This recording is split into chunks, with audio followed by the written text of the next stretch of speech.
여러분, 오늘은 2023년 추수감사 주일입니다. 지난 한 해 동안 베풀어 주신 그 하나님의 은혜와 사랑에 대한 이 감사가 이 앞에 놓인 추수 열매들처럼 사랑하는 온 성도들의 가정에도 복되게 풍성하게 나타나기를 축원합니다. 여러분, 평생 교회를 다녀보신 적이 없는 분들이 처음 신앙생활을 하는 것이 힘들다고 합니다. 아마 여러분들도 그런 경험이 있으십니까? 아니면 그냥 어머니 뱃속에서부터 신앙생활을 했기 때문에 전혀 그런 어려움 없이 신앙생활을 하고 계십니까?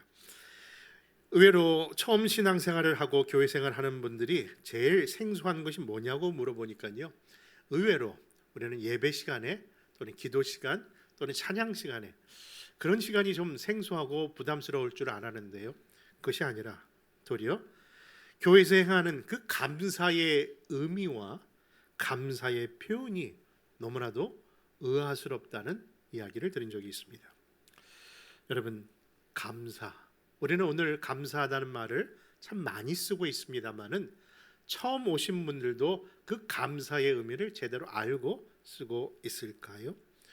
예전에 안 믿는 가정의 부모님을 전도하고 싶어서 그 아들이 장례식을 부탁한 적이 있었는데요, 그때 제가 그 장례식을 집례해 드렸답니다. 여러분, 장례식 때 그 간절한 마음이 있어서 그런지 장례식이 은혜롭게 마치자 그 가족들이 스스로 하는 말, 이제 교회 다녀야 되겠네요, 이제 목사님 다음 주에 교회에 뵙겠습니다라는 말을 스스로 할 때 얼마나 기뻤는지 모릅니다. 그런데 안타까운 일이 생겼습니다. 식사까지 잘 마치고 장례가 마무리됐는데, 아니 나중에 들었는데요, 뭐냐면은 집으로 돌아가는 길에 그만 그 유가족들이 탔던 그 차량이 전복이 되면서요, 그 유가족들이 사고를 당한 겁니다. 그런데 차가 폐차가 될 정도로 어려운 순간을 겪었는데 그래도 그 가족들이요, 어떤 타박상은 나면서도 생명에 지장인 분이 없었어요. 그런데 그래도 교회를 다녔다고 하는 그 아들이 그 모습을 보고, 아빠 정말 감사하네요, 차는 폐차가 됐지만은 이렇게 안 다쳤으니 말입니다 했는데, 그렇게 완고하시던 그 어른이 그 말을 듣다가 갑자기, 아니 이 상황에서 감사가 넌 나오냐? 여러분, 그 말을 하시면서 야, 나 교회 안 갈란다, 교회 가려고 하니까 별일이 다 생기는구나. 여러분, 분명히 주일날 오실 줄 알았던 그분 지금까지 교회를 안 나오고 계십니다. 이처럼 여러분들 어떻게 보면요, 예수를 믿는 사람들이 흔히 하는 이 감사의 표현이요, 여러분 어떤 분들에게는 정말 비현실적으로 들릴 수 있고요, 아니 좀 정신 나간 거 아니야라는 생각을 하게 만들 수도 있다는 것. 여러분, 왜냐하면 사고가 안 나야 감사지, 어떻게 사고가 났는데 감사하냐는 것을 이해 못하는 것이죠. 생각해 보십시오. 우리 아내는요, 아니 자식이 대학에 떨어졌고 취직이 안 났는데도 그래도 하나님 감사합니다는 큰 권사님의 눈물의 기도를 들을 때가 있지 않습니까? 아니 심지어 죽을 병이 걸려서 이제 어떻게 될지 모르는 상황인데도 그 암 선고를 받은 날 도리어 강단에 감사 예물을 드리는 것이, 이것이 정상적인 삶일까요? 그런데 우리가 그 일을 하고 있다는 겁니다. 도대체 그 감사가 뭐길래, 왜 그 감사가 있길래 그것을 감사한다고 하는 것일까요?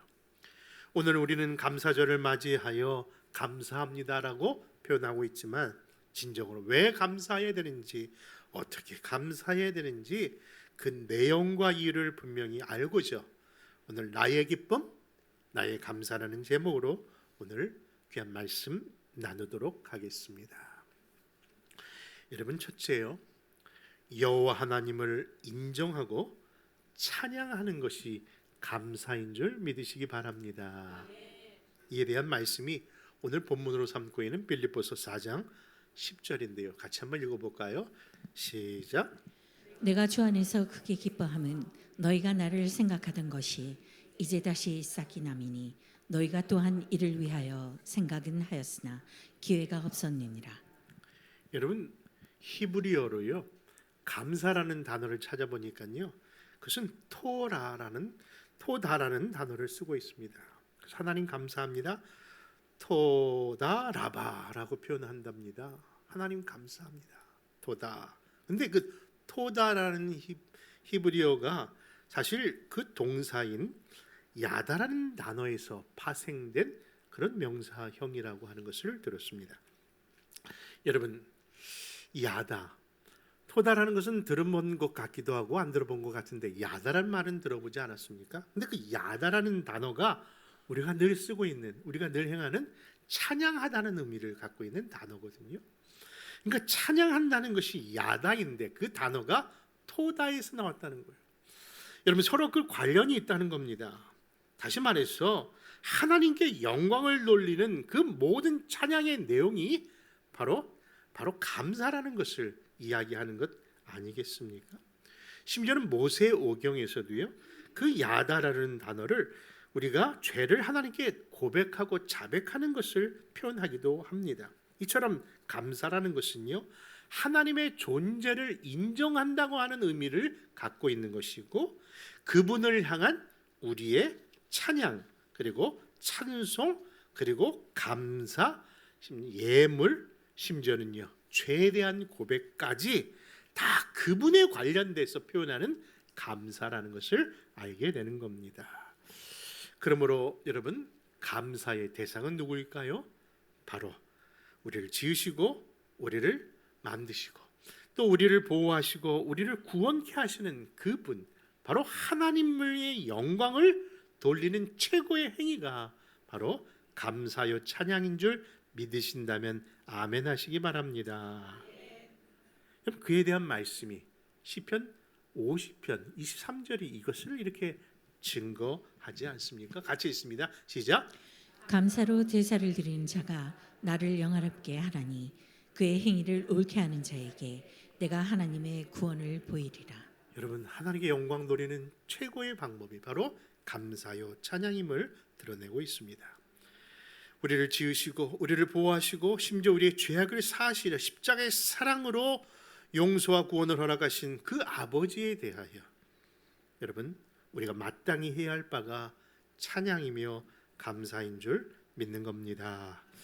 그러므로 사도 바울은요 그 옥중에 매인 환경 속에서도 그 빌립보 성도들에게 보낸 이 서신 속에서 계속해서 반복하고 있는 두 단어가 있는데 기뻐하라 그리고 감사하자는 단어였답니다.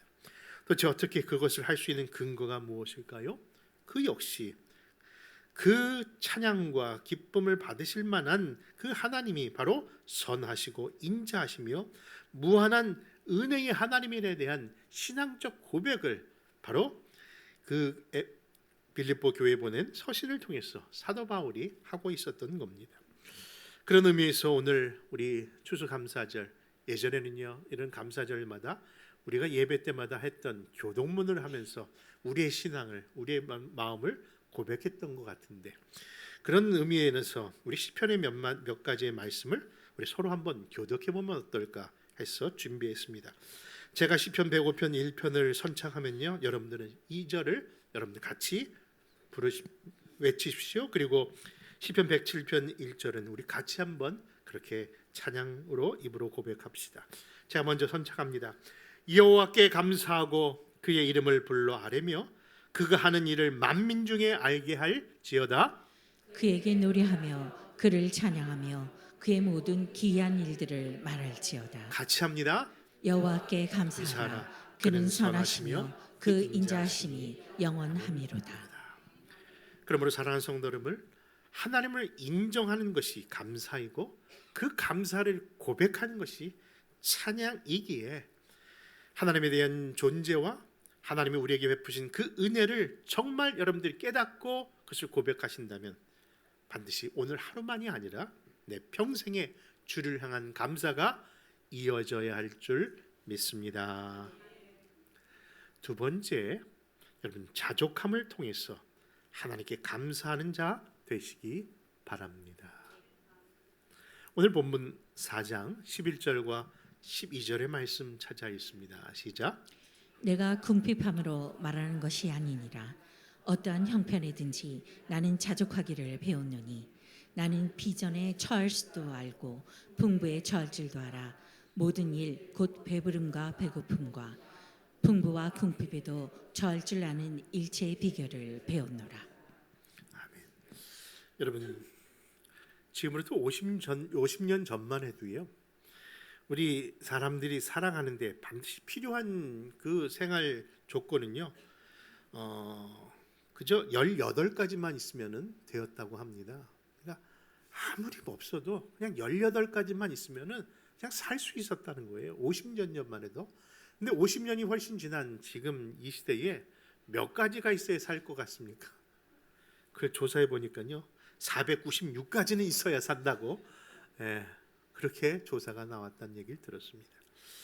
여러분, 이런 얘기가 하면은 제가 나이가 너무 의심스럽게 보이겠지만요, 4.19 그 당시 폭동들이, 그 시위대가 그 당시 국회의장이었던 이기붕 씨 집을 이렇게 쳐들어갔는데요, 들어가서 너무 황당해서 더 분기하면서 더 시위가 더 커졌다는 그런 일화 중에 무슨 얘기가 나오냐면요, 그 집에 들어갔더니 세상에 수박을 먹고 있더래요. 이해가 안 되시군요. 아니, 지금 제철이 아닌데, 예? 그 한겨울에 수박을 먹는 걸 보고, 아니 도대체 이 사람들은 어떻게 사는 거야 하면서, 이렇게 나라가 힘들고 백성들이 힘들어하는데 아니 이럴 수 있냐고 하면서 정치에 대한 반감을 샀던 일화가 전해진답니다. 여러분, 수박도요, 불과 50년 전만 해도요, 아무나 먹는 게 아니었다는 얘기입니다. 여러분, 우리가 먹는 요즘의 식탁은요, 아니 옛날 임금들이 누리지 못한 그 더 큰 호사를 지금 우리가 누림에도 불구하고 우리가 자족합니까? 아니, 감사보다는 불평이 더 많은 것 아닙니까? 여러분, 그런데요, 행복이라는 것은 항상 감사하는 문에서 시작되지만요, 그 행복이 언제 끝나는 거 하니? 감사가 사라질 때, 불평이 시작되는 순간 그 행복도 사라진다는 말처럼, 여러분, 우리 안에 정말 감사하는 것, 우리 안에 내 삶에 자족할 수 있는 그 감사가 있어야 된다는 것은요, 신앙인을 떠나서 정말 인간이라면 반드시 해야 할 모습은 아닐까 하는 겁니다. 근데 여러분, 이 모든 것을 주신 하나님의 은혜를 아는 자라면요, 분명히 우리는 우리 삶 속에 나는 모든 것에 대하여 자족하며 감사해야 될 줄 믿습니다. 여러분, 자족한다는 것, 사실 자족이라는 단어를 오늘 빌립보서에서 우리가 발견하지만요, 그 당시 이 빌립보서가 쓰여질 당시 헬라 문화권에서도 스토아 학자들이요, 유난히도 자족이라는 단어를 자주 사용하면서 나는 자족한다, 그렇죠? 그들이 빵이 없을지라도, 그렇죠, 철학의 지혜를 가지고 그렇게 살면서 자족이라는 단어를 자주 썼다고 합니다. 그런데 그들의 자족의 근거는 어디서 왔을까요? 여러분, 그것은 스스로의 성품과 수양을 통해서 자족했을 뿐 진정한 자족의 의미를 모르고 했던 표현이라고 저는 생각합니다. 여러분, 우리가 해야 할 자족, 우리가 감사해야 될 그 문제는 다른 데서 근거한 것이 아니라 바로 내게 능력 주시는 자 안에서 하는 것인 줄 저는 믿습니다. 그 말씀이 오늘 본문 빌립보서 4장 13절과 14절인 것이죠. 같이 읽습니다. 시작. 내게 능력 주시는 자 안에서 내가 모든 것을 할 수 있느니라. 그러나 너희가 내 괴로움에 함께 참여했으니 잘하였도다. 여러분, 교회 성도들을 살펴보면요, 오늘 아주 멋지게 이쁘게들 나오셨는데 보면은 다 큰일이 없나 보다, 다 잘 먹고 잘 사시는 보다 하면서 무슨 어려움은 없으신가 보다 라고 겉보기에는 다 보지만요, 내면에 들어가고 또 얘기를 조금만 하면 목사님 힘들지 않은 분들이 없더라고요. 아니, 정말 어려움 속에 다들 힘든 삶을 살고 계시더라고요. 근데 여러분, 그럼에도 불구하고 우리가 이 자리에서 감사하는 내용은요, 내 수로 참고 인내하며 버텨야지 하는 내 내면의 자족이 아니라 오늘 주신 말씀처럼 내게 능력 주시는 그 예수 그리스도 때문에, 아니 덕분에 그분으로 인하여 얻는 힘이요 또한 위로인 줄 믿는 겁니다. 그러므로 우리들은요, 환경 때문에 기뻐하고 환경 때문에 슬퍼하는 것이 아니라 예수님 때문에 감사하는 것이지요. 그래서 아무것도 염려하지 말고 다만 모든 일에 기도와 간구로 너희 구할 것을 감사함으로 구하라는 의미를 인지해야 알 듯합니다. 여러분 무슨 얘기입니까? 여러분 우리 안에 염려, 걱정, 그렇죠? 성령의 충만, 은혜의 충만이 아니라 많은 분들이 걱정 충만, 은혜의 충만이 아니라 여러분 염려 충만하고 있는 그런 모습 속에서 우리가 이 사실을 다시 한번 깨닫고 염려와 걱정의 반대말이 다른 것이 아니라 기도와 간구라는 것으로 받고, 여러분들이 그냥 하나님 앞에 도와주세요라고 하는 것이 아니라 그 기도 속에 무엇으로요? 감사함으로 아른다면, 여러분 이 감사가 바로 그러한 역사를 일으켜낸다는 겁니다. 여러분 감사함으로 아뢰면요 문제가 없어진다는 차원이 아니고요, 바로 그 문제 가운데서도 반드시 나와 함께 하시는 그분을 보게 한다는 거예요. 그래서 그분에 대한 신뢰가 결국은 감사하게 만든다는 겁니다. 그래서 그것을 하나님의 섭리, 프로비던스라고 하는데요, 여러분 다 아시잖아요. 아니 인생의 반백년 이상 다 사신 어른들로서, 여러분 인생을 사신 분들로서 우리가 생각해 보니 여러분 내 뜻대로 된 것보다 안 된 것이 더 많은 삶을 살고 있는데, 그럼에도 불구하고 우리가 감사한 것은 내 뜻대로 안 된 것이 더 감사하다는 것을 인생을 살아보니까 경험할 때가 있다는 것이죠. 여러분 동감하실 줄 압니다. 그런데 그 당시에는 그 문제가 정말 죽는 일인 줄 알고 정말 우리가 밤잠도 자지 못했는데, 여러분 하나님의 섭리, 하나님의 인도하심은 결국 그 환경 속에서 누구를 변하게 만드시고자 하는 하나님의 선하신 뜻이었습니까? 여러분 우리는 그 환경이 변하기를 원해 기도했고, 우리는 저 인간만 바뀌면 된다고 생각하고 기도했는데, 감사함으로 구했던 기도와 간구가 결국 뭐예요? 누구를? 나를 감당하는 자로 만드셨구나. 이때 표현될 것이 할렐루야인 줄 믿습니다. 주님 찬양 받으셔야 합니다. 그렇죠? 여러분 그렇습니다. 그런 그 말씀 속에서 이제 빌립보서 4장 6절 7절이 이해되지 않습니까? 우리 한번 같이 한번 빌립보서 4장 6절과 7절을 읽습니다. 시작. 아무것도 염려하지 말고 다만 모든 일에 기도와 간구로 너희 구할 것을 감사함으로 하나님께 아뢰라. 그리하면 모든 지각에 뛰어난 하나님의 평강이 그리스도 예수 안에서 너희 마음과 생각을 지키시리라. 아멘. 아멘인 줄 믿습니다. 마지막으로요, 받은 바 은혜에 대하여 반드시 감사하는 성도들 되시기를 바랍니다. 오늘 본문 빌립보서 4장 8절과 9절을 한번 계속 읽어봅니다. 시작. 끝으로 형제들아, 뭐든지 참되며 뭐든지 경건하며 뭐든지 옳으며 뭐든지 정결하며 뭐든지 사랑받을 만하며 뭐든지 칭찬받을 만하며 무슨 덕에 있든지 무슨 기림에 있든지 이것들을 생각하라. 너희는 내게 배우고 받고 듣고 본 바를 행하라. 그리하면 평강의 하나님이 너희와 함께 계시리라. 여러분 세 번째 교훈은 뭐라고요? 받은 바 은혜에 대하여 반드시 감사하는 성도들이 되라는 겁니다. 분명히 성경은 말하고 있지 않습니까? 내게 배웠고 내게 받았고 내게 들었다면 받은 바대로 행하라는 겁니다. 여러분 요한복음 6장에 보면요, 그 유명한 오병이어의 사건이 나오는데, 여러분 이 오병이어의 사건이 사실 난처한 일의 시작이었지만 결국 후에는 정말 기쁨 일의 상징으로 드러납니다. 왜냐하면 이적이 일어났거든요. 그 이적의 배경은 이렇습니다. 예수님을 따르던 제자들이 5천 명이 넘은 겁니다. 그것도 그 수가 남자만 작년 남자만 계산해서 5천 명이지 어린아이 또는 아내들 여자들을 포함한다면요 아마 곱하기 3 혹은 4는 해야 되지 않을까. 그렇게 많은 숫자가 예수님을 따랐던 겁니다. 그런데 그 순간 예수님께서 빌립을 시험고자 뭐라고 하시는 거 아니? 우리가 어디서 떡을 사서 이 사람들을 먹일 수 있겠느냐라고 은근히 그에게 물었더니요. 빌립이 얼마나 계산이 빠른지요. 아니 계산해 보니까 좋기 200데나리 이상은 들 것 같습니다. 그런데 그게 가능하겠습니까? 그때 안드레라는 한 또 제자가요. 예수님께 한 어린아이가 자기 점심으로 먹으려고 가까운 그런 해피밀이요.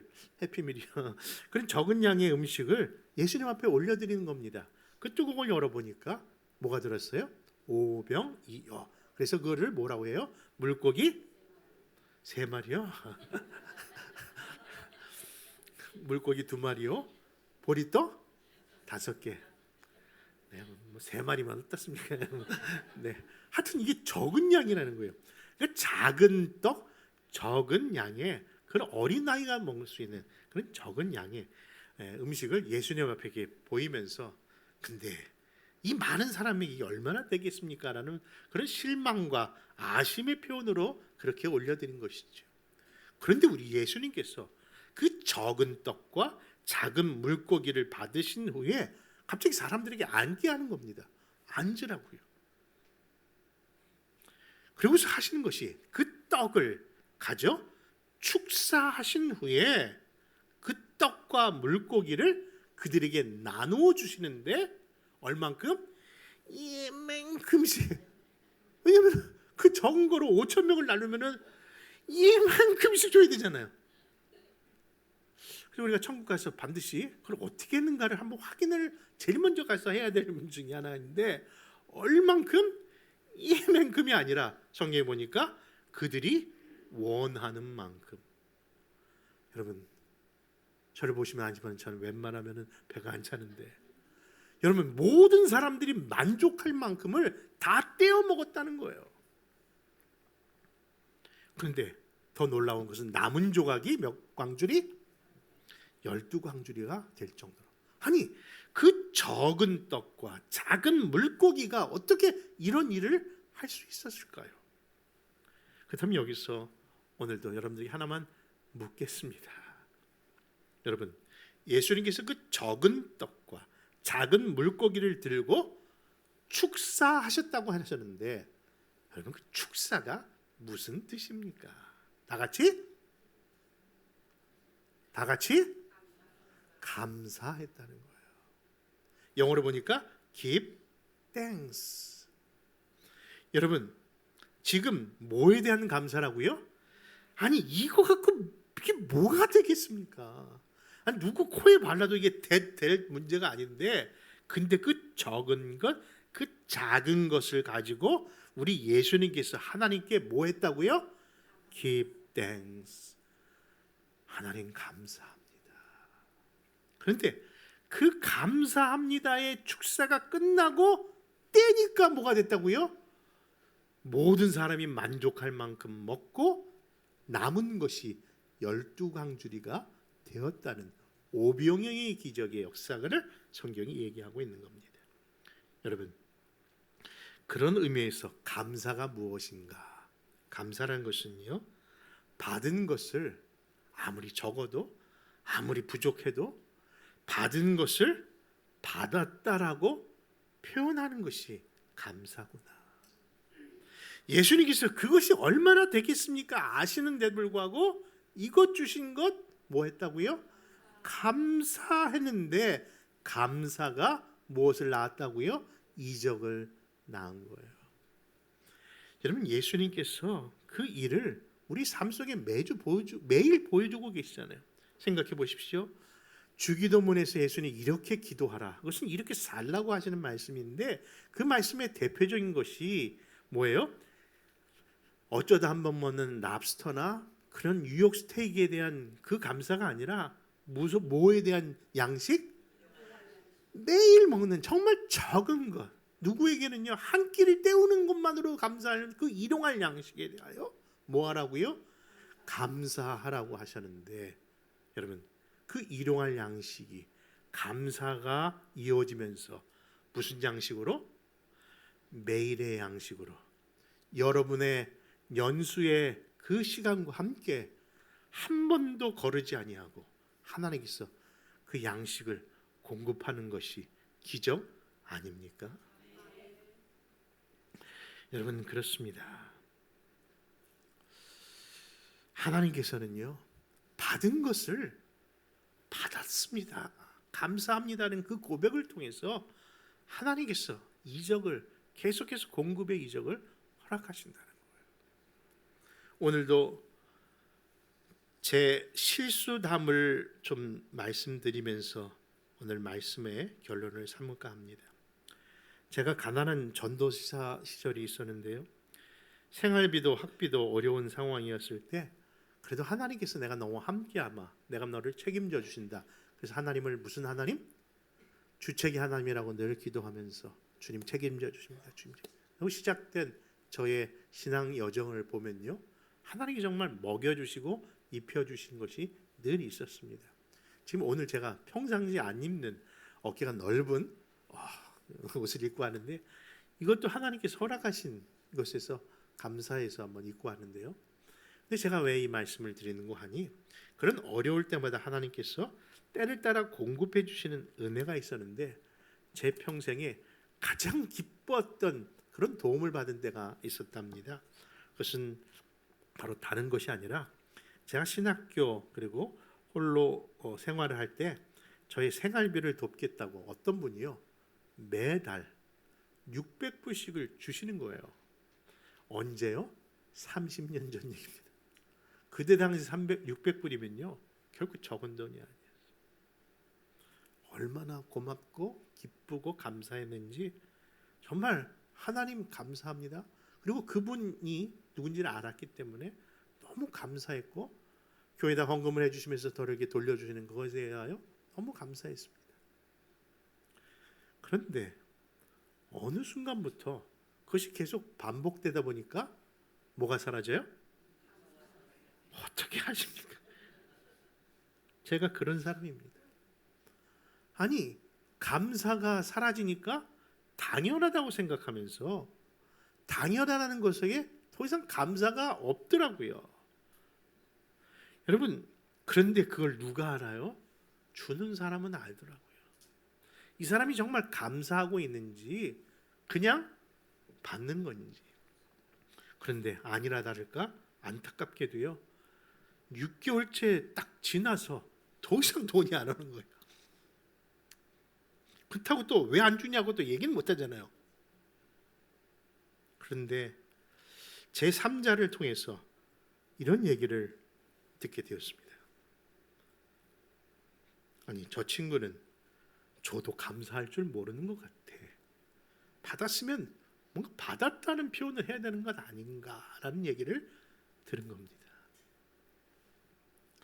여러분, 그렇구나.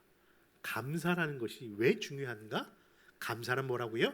받은 것을 받았다고 고백하면 것이 감사인데, 그 감사가 사라지고 당연하다고 여겼던 모든 것을 해서 불편한 관계가 이루어지는 거구나. 아내가 식사를 준비하는 것이 당연히 할 일이라고 생각했던 그 순간부터, 남편이 돈 벌어오는 그 일이 당연하다는 생각하는 그 순간부터, 자녀가 부모에게 효하는 것이, 부모가 나한테 해야 되는 것이 당연하다고 생각했던 그 순간부터 감사가 없으니 결국 그 관계의 비틀림이 시작된 것처럼 말입니다. 여러분, 제가 만약 그때 계속해서 감사합니다만 했다면 지금까지 잘 먹고 잘 살 수 있습니다. 얼마나 안타까운지 모르겠습니다. 여러분, 기억하십시오. 감사란 뭐라고요? 받은 것을 받았다고 하는 것이구나.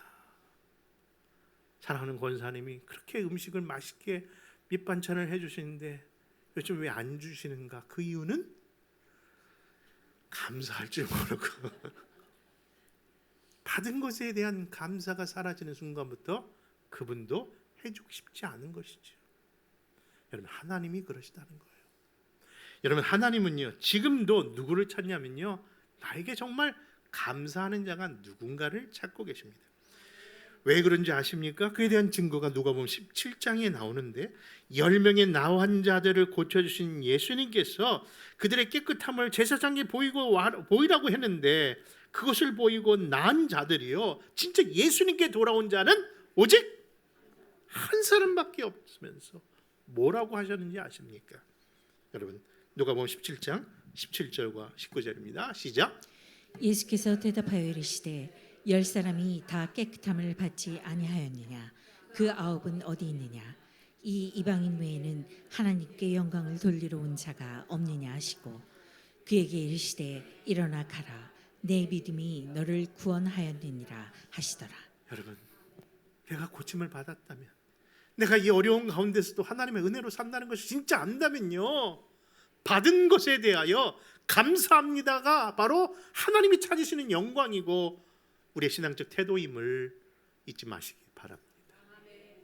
그러므로 사랑하는 성도 여러분, 우리도 역시 주님께 배우고 받고 듣고 본 바를 반드시 행한다는 말씀을 기억하신다면요, 우리의 감사의 대상이, 그 근원이 우리 하나님 아버지신 줄 믿고, 이제부터는 어떤 형편, 어떤 환경 속에서도 하나님 감사합니다의 자족의 모습을 보이시고요, 그리고 이미 받은 것을 계속 받았다라고 고백하며 하나님께 드림으로 인하여 그 감사로 이어지는 그 역사의 공급을 여러분 반드시 누리시기를 바랍니다.